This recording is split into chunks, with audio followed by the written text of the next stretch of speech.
Michael, how are you doing? Dan, I'm good. How you hanging in there? How's the home situation?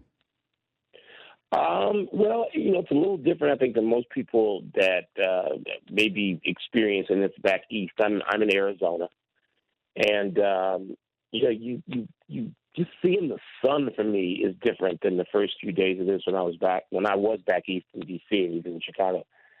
Just seeing the sun and having the warmth, and who knows?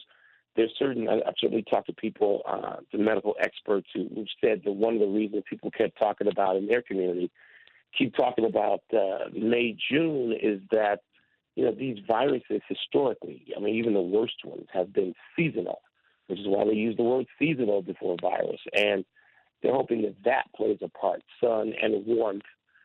And so that's not necessarily why I'm here, but it's a whole lot better than being in, 40 degrees in the rain and just the depression and the reality of what we're dealing with right now. So I'm here.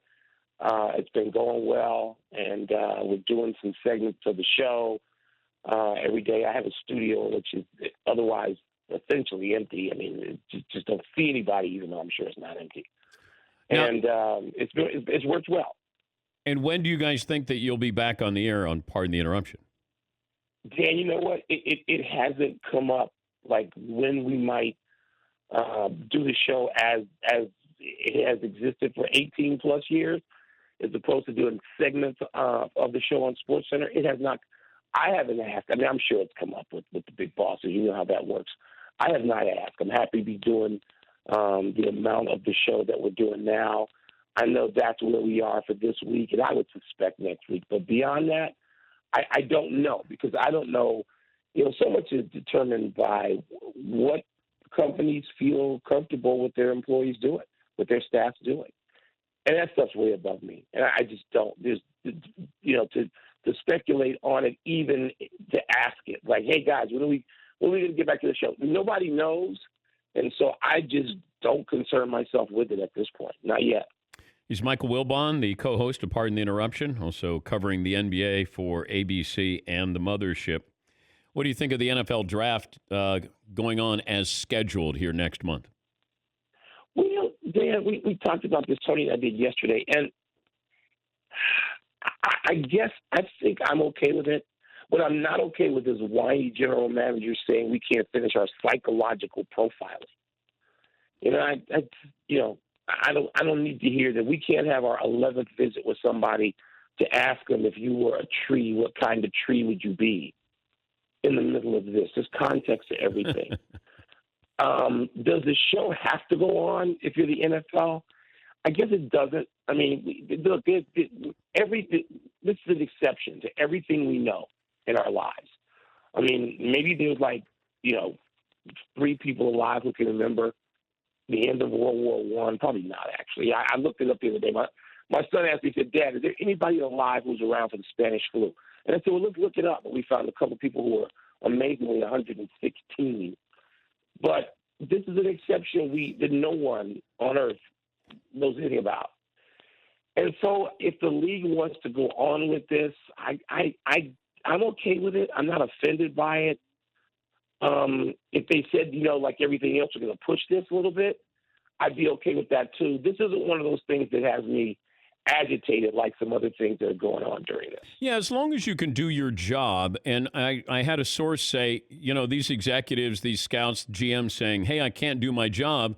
He said, remember when Cleveland moved to Baltimore, they had no time to do any interviews, and their first 2 draft picks with Ozzie Newsome were 2 Hall of Famers in Jonathan Ogden and Ray Lewis. Oh, that's a great point. And he said if you do your job the entire year, then you should be ready to have a draft tomorrow. If you've done your job, you should be able to, conduct your draft, your war room tomorrow.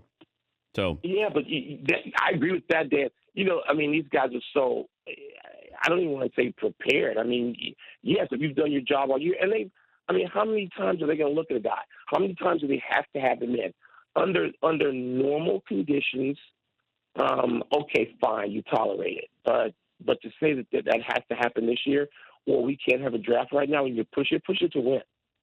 And how do you know you're going to get that chance? And look, and I understand being able to just give someone a simple physical, but in most of these cases, I suspect we're not talking about that. We're talking about the extreme lengths to which teams and their personnel evaluators go. And I don't have the stomach to hear excuses about that right now. All right, a couple of things here. I said I wasn't going to get mad anymore. I watched the opening night when they had the brackets for the greatest college basketball player of all time. Oh, God. And I don't know if I've been this truly upset on this show. And all of a sudden I saw where Zion moves on past Danny Manning. Shaq moves on. That was the night that got me. But then Shaq over Lou Alcindor. Jerry West is a 13 seed. Maravich is a 13 seed. Trae Young had half a great season at Oklahoma. Like, what happened here? These are the generations we've raised. There's two generations of people now who have no regard or interest in history. None. We need to do a correction show. We need to let's just call it "Get Off My Lawn." Let's get off my lawn. I'd be fine with So it's so funny. Obviously, you and I have not talked since this started. So the night that, first of all, I'm just angry about it anyway. Don't put together a bracket that has women and men. Have a women's bracket, women's field, and a men's. Don't ask whether Cheryl Miller is better than Bill Walton or whatever. I mean, just don't do it. It's lazy. And I hated it. I hate it. And the night that Zion was advanced past Danny Manning, no one knows what Danny Manning did, Dan. So my son, all we've done since we've been in the same house for I don't know how many days, is fight about. It's been good. It's been fun. It's fight about sports and history. And he came to me in a proud moment yesterday on his 12th birthday.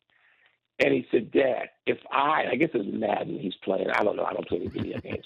He said, Dad, if I have Deacon Jones on my defensive line, I go, yes. I just start screaming, yes. How did you even come about his name? And he comes back to me later and he goes, okay, Dad, I get what you're saying. So if I have Joe Green and Deacon Jones, yes. There's no plus yardage play against you if you have them. And I'm screaming at him because, the 70% of the time, or maybe not with him, he's pretty good at this age. But he'll come to me and say, so is so-and-so going to the Hall of Fame? And it's like, it's some player who I've almost forgotten about who just happens to play now. And we've got two generations of people who don't know anything and they don't care. And you can't talk them out of it. They're not listening. They don't care about it. And Dan, it's not just sports. I guarantee you they don't know when World War I is. They'll just say, I don't care. I know Spanish fluent or whatever. That happened before I was born. Well, and it's so angering. I have 3 daughters, so we don't talk sports. But when they talk music and they'll say, hey, Dad, I was wondering about Bowie. I get, yes, whatever you're wondering about. It's great. Hey, what's your favorite Zeppelin song? What? Yeah, all of them, just listen to them. One other thing I wanted to ask you about, and I brought this up a couple of weeks ago, I think. I was talking about the most impactful, I guess I was talking about Lou Alcindor, because he's the greatest college basketball player of all time. It's not even a question. And I said, there were a couple of impactful games in my life, college basketball games. Texas Western beating Kentucky. So you had your first all-black starting 5 with Don Haskins at Texas Western.